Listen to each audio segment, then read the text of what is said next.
భారత్ మాతాకి జై. ఈరోజు తాండ్రు కౌన్సిల్ మీటింగ్కి మేము రావడమే మన ప్రియతమ నేత నరేంద్ర మోడీ గారి యొక్క పటంతో రావడం జరిగింది.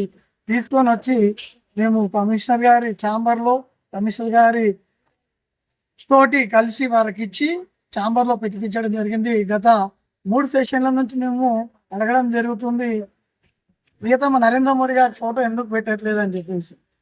ఎందుకంటే ఆయన విశ్వగురువుగా ఆర్నిషలు కష్టపడుతున్నటువంటి భారతదేశ ప్రధానమంత్రి కాబట్టి, మన అందరికీ ప్రధానమంత్రి కాబట్టి వారి యొక్క ఫోటో లేకపోవడం సిగ్గుచేట అని చెప్పేసి తెలియజేసుకుంటూ మేము ముగ్గురం కౌన్సిలర్లను శ్రీకాంత్ కానివ్వండి, ఈయన ఇద్దరు ముగ్గురం కలిసి భారత ప్రధానమంత్రి యొక్క ఫోటో పెట్టడం జరిగింది.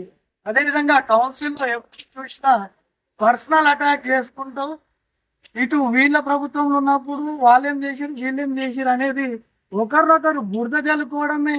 కౌన్సిల్లో ప్రజలకు సంబంధించి ప్రజలకు ఏ విధంగా చేయాలి, కౌన్సిల్లో ఏం అంశాలు వచ్చినాయి, మనం ఏ విధంగా చేయాలి, రోడ్ల గురించి, డ్రైనేజ్ గురించి, కుక్కల బెడద, పందుల బెడద, మనకు కావాల్సిన లైట్స్, వీటన్నిటి గురించి చర్చలు జరగకుండా ఇరు పార్టీల వారు, ఇటు కాంగ్రెస్ కానివ్వండి, ఇటు టీఆర్ఎస్ కానివ్వండి, పర్సనల్ అటాక్ చేసుకుంటూ నువ్వు ఇది చేసినావు అంటే నువ్వు ఇది చేసినావు అని చెప్పేసి మీటింగ్ని మొత్తాన్ని కూడా డైవర్ట్ చేస్తున్నా అని చెప్పేసి కూడా నేను ప్రజలకు తెలియజేస్తున్నాను.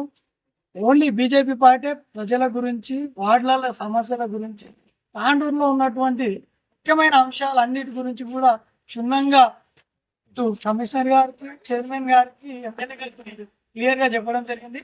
మనకు ఎన్ని రోజులు ఈ ఎజెండాలు వస్తున్నాయి పోతున్నాయి కానీ గ్రౌండ్ రియాలిటీ మనకు వర్కులు జరగట్లేదు. కాబట్టి దీని మీద వెంటనే స్పందించి గ్రౌండ్ రియాలిటీగా మనకు రోడ్లు కావాలి, డ్రైన్స్ కావాలి, లైట్స్ కావాలి, వీటన్నిటి మీద కూడా త్వరితగతిన చర్యలు తీసుకోవాలని చెప్పేసి బీజేపీ పార్టీ డిమాండ్ చేయడం జరిగింది.